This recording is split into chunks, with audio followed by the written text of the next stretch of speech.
A Christmas for the Books, also known as Christmas by the Book, is a pretty decent film. This was released in 2018. It's directed by Letia Clouston, written by Thommy Hutson, and we have a cast including Chelsea Kane, Drew Seeley, Chad Connell, and various others.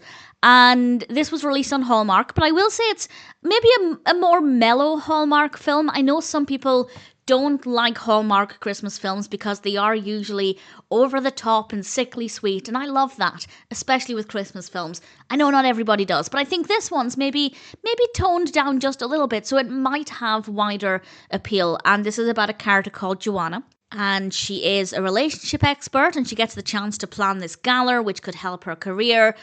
And obviously people expect to see her boyfriend. It turns out he doesn't exist. Honestly, I kind of struggled to buy into the narrative. I didn't really believe a lot of what was happening. I just don't think the story was very well written, which is really unusual for a Hallmark film. Yes, there are often coincidences and things in Hallmark films, but the narrative is still easy to buy into.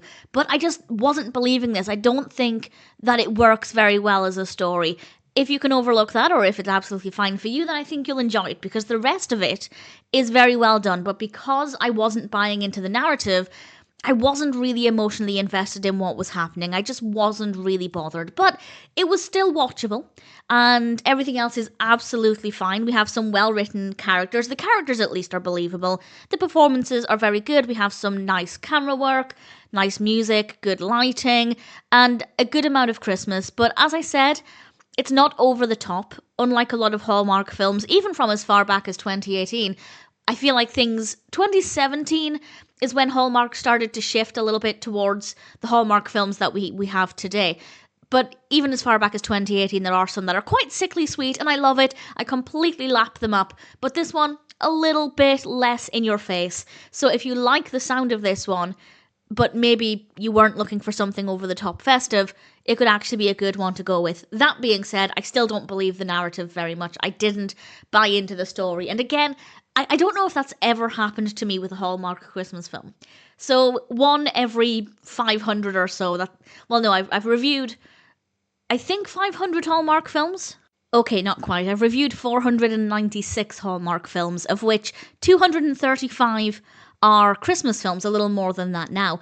And to have one out of over 200 films where I'm not really buying into the story, that's fine. I can take it. It's not a big deal.